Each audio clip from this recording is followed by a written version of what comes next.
Par ce temps ensoleillé, en plein hiver, Mustapha Adden reçoit chez lui Monsef Guita. Les deux artistes se préparent à exposer ensemble.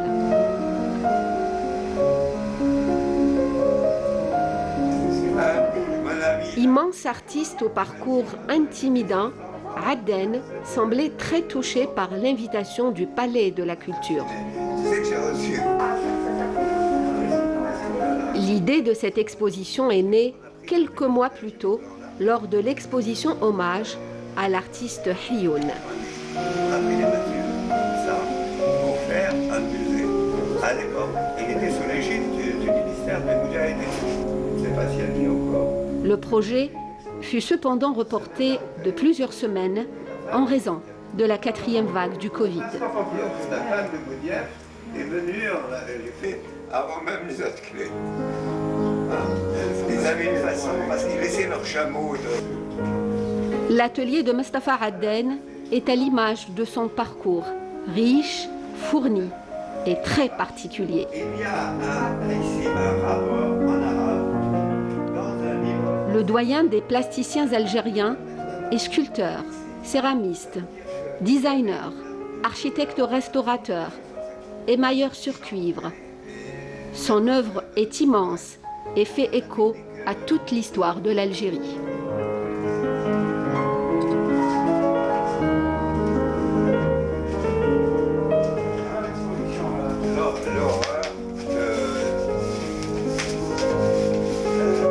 « 35 œuvres seront choisies pour l'exposition. Mustapha Adden a sollicité Monsef Guita pour l'aider à choisir. C'est par sympathie, surtout. Voilà, c'était très important. Donc, ces toiles me plaisent beaucoup. J'ai dit oui. C'est exactement avec la même différence que l'émail. Donc, pour moi, c'est plus rapide. Alors, laisse-moi des couleurs vives. Très vives, oui. Voilà. C'est une très très grande confiance qu'il place en moi parce que il me demande de l'aider un peu dans le choix et le traitement des tableaux qu'il va présenter. Et c'est tout à fait un honneur pour moi parce que, encore une fois, au niveau des idées, on se complète, on est entièrement d'accord, on est parfaitement en harmonie. Et avec sa vision du monde, il m'apporte énormément. Comme d'ailleurs m'a apporté, Allah yarhamou, Khaddar.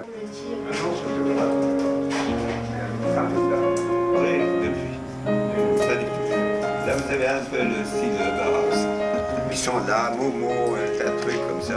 Vous savez, je suis né à la Casbah. Deux vétérans qui se rencontrent, deux façons de voir le monde, deux façons de travailler. Ils touchent à plusieurs techniques. Moi aussi, on essaye un peu de varier la technique d'approche et surtout sa vision juvénile de la chose. Il garde un esprit tout à fait jeune, qui va vers l'avant, qui est très très positif et par ces temps un peu difficiles, il est bon d'avoir des pensées aussi constructives que celles qui animent M. Adden. C'est pas la raison. C'est quoi? C'est la Foire internationale d'Alger. J'en ai fait des affaires. Il s'est dit, bon, il est un peu fou, on lui donne de faire des médailles, on verra que ça donnera. Et les médailles existaient, la clé de la ville d'Alger, c'est le volet lui-même. Je suis complémentaire dans la mesure où il fait du très bon travail. Vous voyez, c'est quelque chose de... J'adore ce qu'il fait. D'abord, les rouges, ça me passionne toujours. Ça ici. Et ensuite, il a une façon disons, de faire une abstraction qui est très proche d'Auchem, par exemple. Cette là, un autoportrait. Un autoportrait. Voilà. Donc, vous savez pourquoi on fait les autoportraits? J'allais vous poser les questions. Tous les peintres font un peu leur Tous les autoportrait. peintres le font. En général, c'est pour avoir la maîtrise de la forme. Quelles sont les œuvres que vous voulez justement voir exposées? Vous avez une idée? J'ai même beaucoup d'idées. C'est pas les idées qui manquent, c'est la volonté. D'abord, il faut voir regarder bien cadré. Moi, je suis 88 ans. Il y a des fois où il y a contradiction entre l'esprit, c'est-à-dire le cerveau, et le corps humain. C'est très difficile à les mettre ensemble. C'est pour ça que je dis, si on doit faire une exposition, c'est vraiment, il faut la faire rapidement, pour moi. Guita a encore 8 ans. Non, non. Voilà. Le sourire communicatif de Mostafa Adden inonde l'espace d'ondes positives, d'une incroyable énergie. Les deux artistes qui se connaissent, se respectent, partagent un univers créatif qui prend racine dans le patrimoine, un univers qui invite surtout à la réflexion. Le signe me préoccupe énormément parce que, bon, on retrouve dans notre plus ancienne civilisation, hein, celle du Tassili, des représentations du signe tifinagh. Ce sont des symboles qui sont ancrés dans notre culture et dans notre civilisation. On ne peut pas y échapper. C'est ça. Ouais. Voilà. Ça vous avez aussi des documents comme ça. Ça, c'est d'Abdelrahman. C'est de la peinture sous verre. Elle n'existait qu'au XVIe, XVIIe siècle. C'est sous verre, c'est pas de la peinture sous papier. La peinture ouvre des fenêtres. Avec la peinture, on essaye un peu d'apporter de la couleur, d'apporter de l'optimisme et de donner un sens.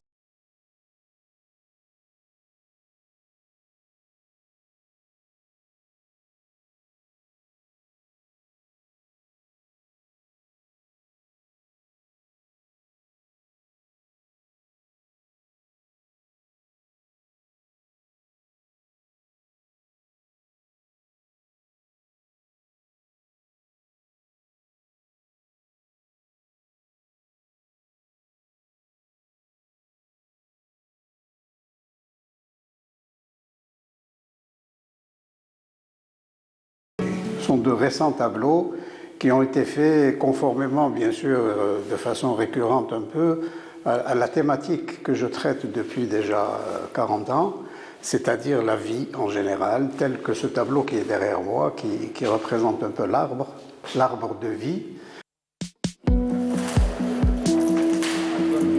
La toile bleue, l'arbre de vie et toutes les œuvres des deux artistes sont transférées ce dimanche matin à la galerie Baya du Palais de la Culture Moufdi Zakaria, emballée dans du papier craft et du papier bulle.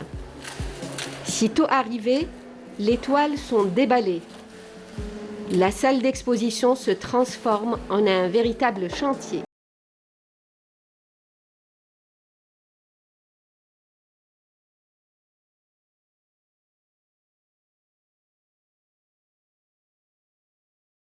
Arrivé le premier, Monsef Guita s'occupe de ses propres toiles dans l'aile qui lui est réservée dans la galerie.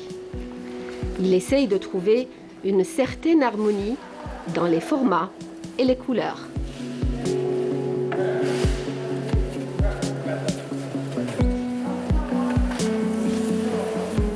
Eh bien voilà, l'exposition est lancée avec le premier pas ici qui consiste à installer l'exposition.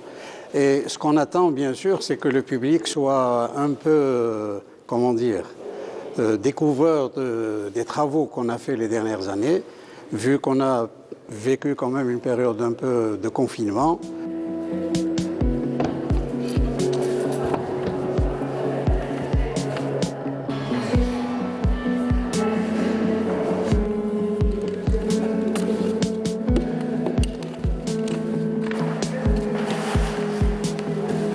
De l'autre côté, M. Zerka, accompagné de plusieurs assistants, s'occupe des œuvres du doyen. Une exposition est loin d'être un alignement d'œuvres d'art. La responsabilité est grande, tout doit être parfait. Après quelques heures, le choix semble fait. Mais ils ne vont rien accrocher. Tout peut changer, tout peut évoluer. Aujourd'hui, on a fait une simulation uniquement. On a déballé, vous les voyez toutes par terre, sur même le sol. Et là, déjà, on va faire une petite sélection. Nous-mêmes, déjà, avec 3 collègues que j'ai ramenés de l'école, qui sont toujours de l'école aussi des Beaux-Arts, Donc on va faire une pré-exposition en attendant que M. Adden puisse venir peut-être aujourd'hui ou demain matin. Donc s'il est d'accord, il y aura des changements, c'est certain, parce que vous savez, l'artiste, il a un avis.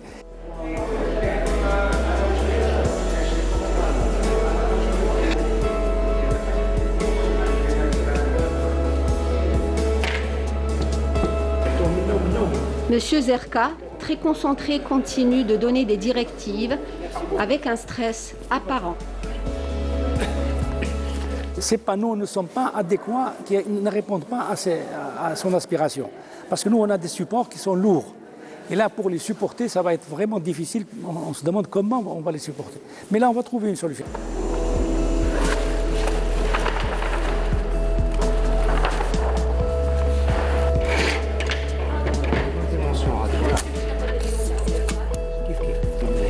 Midi 30, Mostafa Adden, accompagné de son épouse, arrive tout sourire, l'œil vif, le pas alerte. On va leur faire un petit... Ouais, il y a le poignet Ah oui.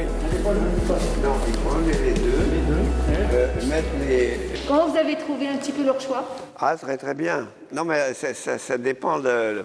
D'abord, là, il est très sensible aux couleurs. C'est quand même quelqu'un, un artiste qui est connu. Hein. Et j'ai demandé son aide. Ça, son aide, pour moi, était plus précieuse. Donc, on a exposé comme ça. J'aurais pu demander à Guita, qui était juste à côté, quoi.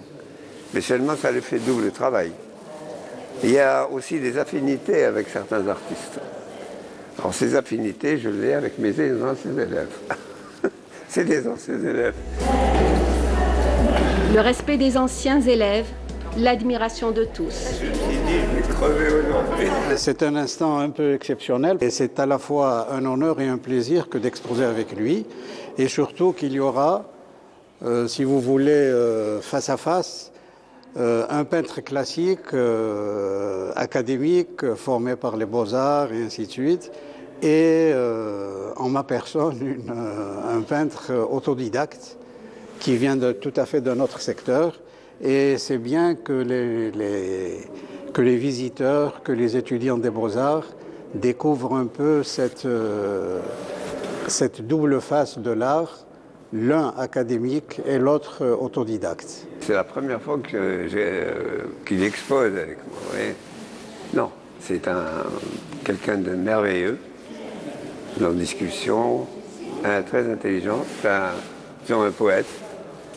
Et les artistes entre eux, les véritables, ils aiment bien discuter avec les gens qui sont sensibles.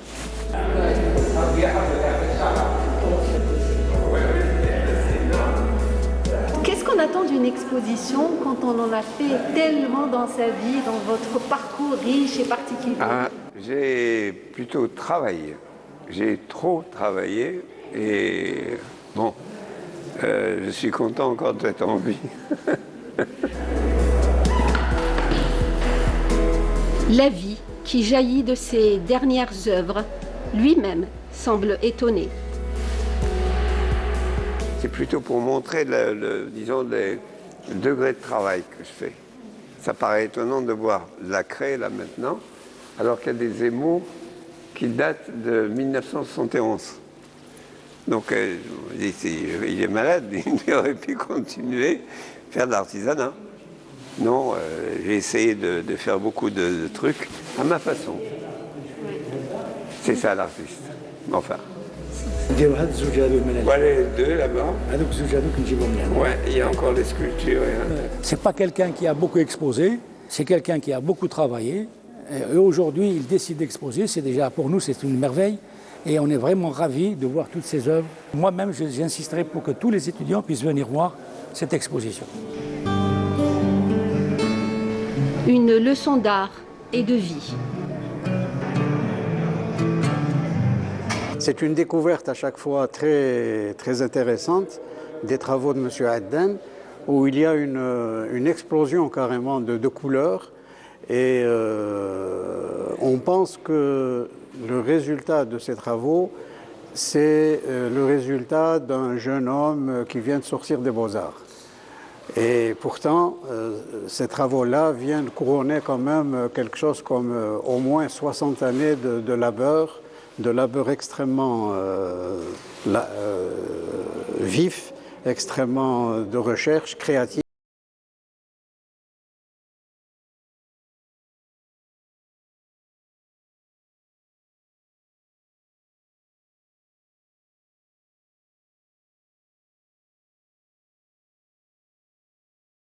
Une grande leçon, parce que quand même, âgé, il travaille sans arrêt. Il est vraiment tous les jours dans son atelier, il travaille. Tout ce que vous voyez ici, pratiquement, la majorité sont récentes.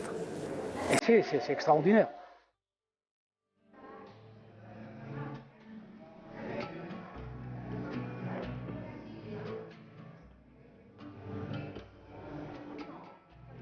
C'est le grand jour, le jour du vernissage. Les artistes, les étudiants des beaux-arts, les amoureux de l'art en admiration devant l'étoile. Mais chez les deux plasticiens, toujours le doute des premières années, le doute des artistes. Quand il y a le vernissage, je suis un peu inquiet. C'est la dernière étape, c'est la dernière séquence. Après le parcours du combattant, depuis la création de l'œuvre jusqu'à son accrochage. Et c'est toujours avec un petit pincement au cœur, parce que à la fois on expose et on s'expose. Et on attend un peu la réaction du public.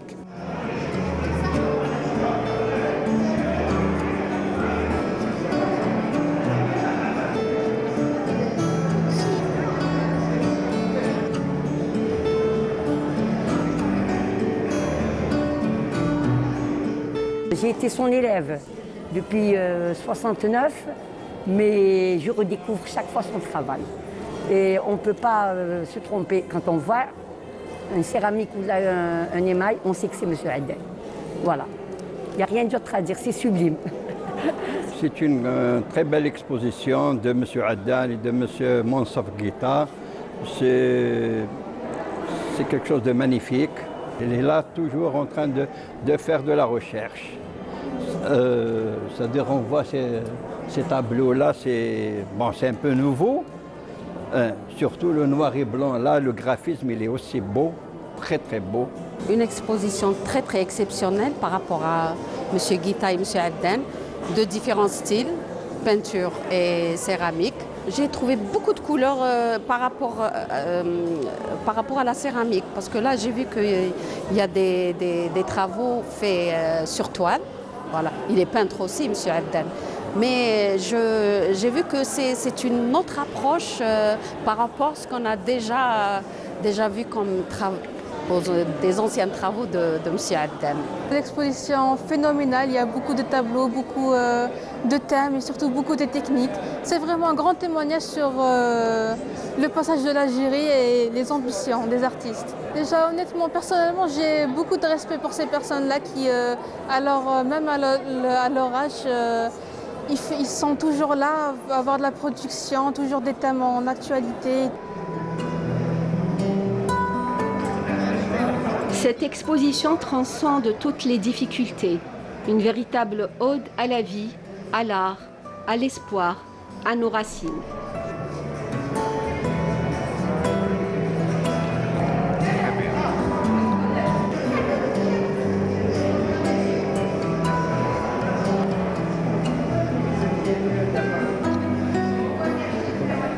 Nous ne sommes que deux individus. Hein. L'espoir, c'est les jeunes. C'est les jeunes. C'est impossible. S'ils ne reculent pas, s'ils ne reprennent pas forme dans la culture d'abord, dans notre culture ici, nous, notre patrimoine est là.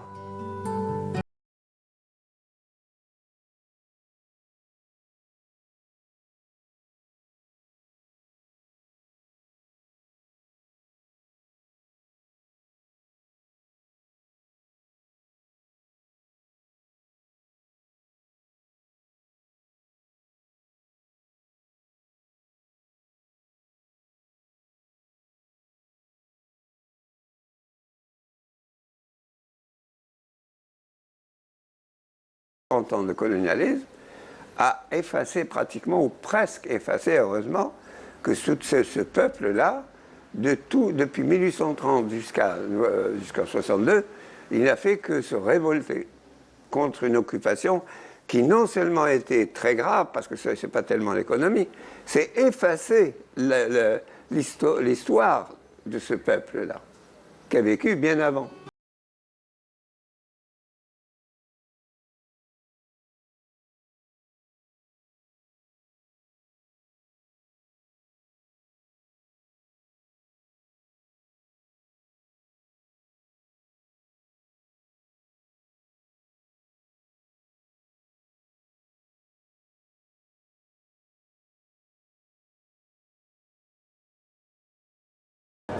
Ce tableau, je ne faisais pas beaucoup de peinture en fait. Il date de 1972-75. Donc j'ai essayé de faire de la peinture en elle-même. Hein. Je crois que c'est le seul tableau. Celui-ci, ce n'est pas tellement un tableau, c'est une description de ce qu'a enduré l'Algérie pendant tout le colonialisme et au-delà, comment qu'elle s'est créée d'elle-même. Quand on voit par exemple tout ce fleuve-là qui remonte, donc elle remontera tout le temps, jamais autrement, avec sa population qui parle le tifinagh de l'époque, et maintenant c'est l'arabe ou le berbère, évidemment. Voilà.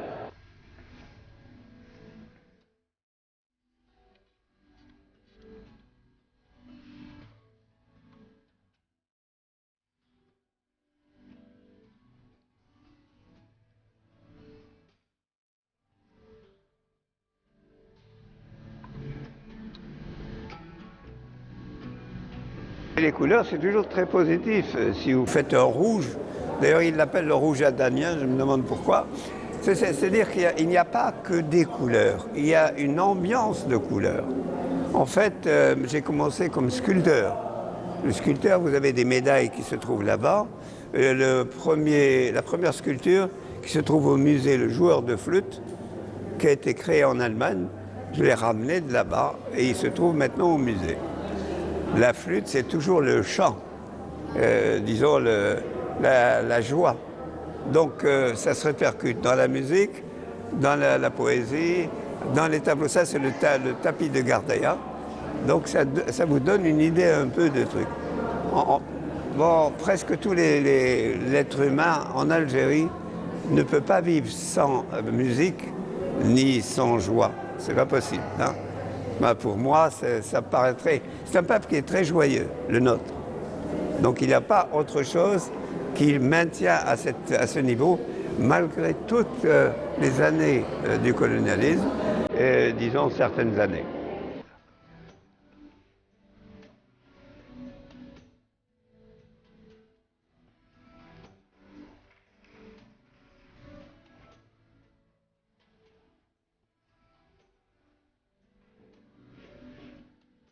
La peinture de Monsef Guita, avec ses couleurs douces, ses jaunes et ses ocres lumineux, est à la fois poétique et profonde. Le traitement du signe en lui-même n'est pas intéressant en tant que tel. C'est le signe, mais intégré dans un ensemble, dans une composition qui lui donne un sens. Voilà. Par exemple, vous avez derrière vous un tableau qui amalgame, qui marie à la fois le signe et le fameux virus de Corona qui est derrière vous. Mais encore une fois, c'est une représentation à la fois virtuelle, symbolique, et qui découle directement de l'imaginaire du peintre.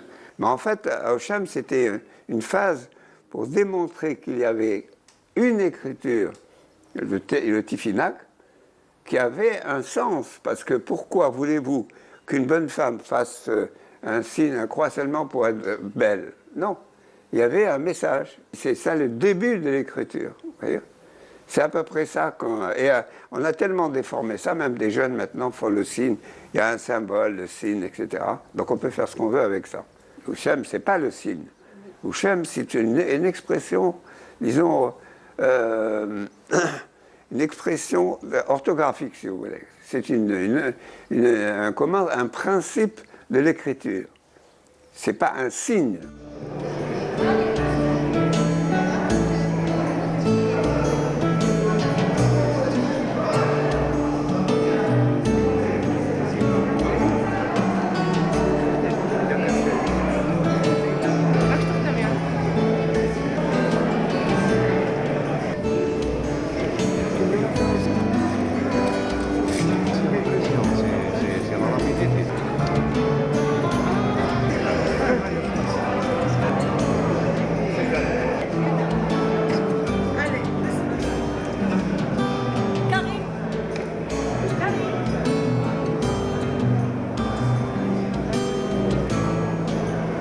L'art dans toute sa splendeur. La jeunesse est un état d'esprit, l'art, générosité et responsabilité. La passerelle est jetée. Qu'il soit maintenant écrivain ou là, il représente cette nation-là. L'Européen nous submerge avec tout ce qui est imagerie, texte, etc. Donc les jeunes vont prendre ça. Tandis que nous, on a ça. Ça existe chez nous. Mais il faut le développer, lui donner cette assise. Ouais. J'ai terminé. C'est votre message.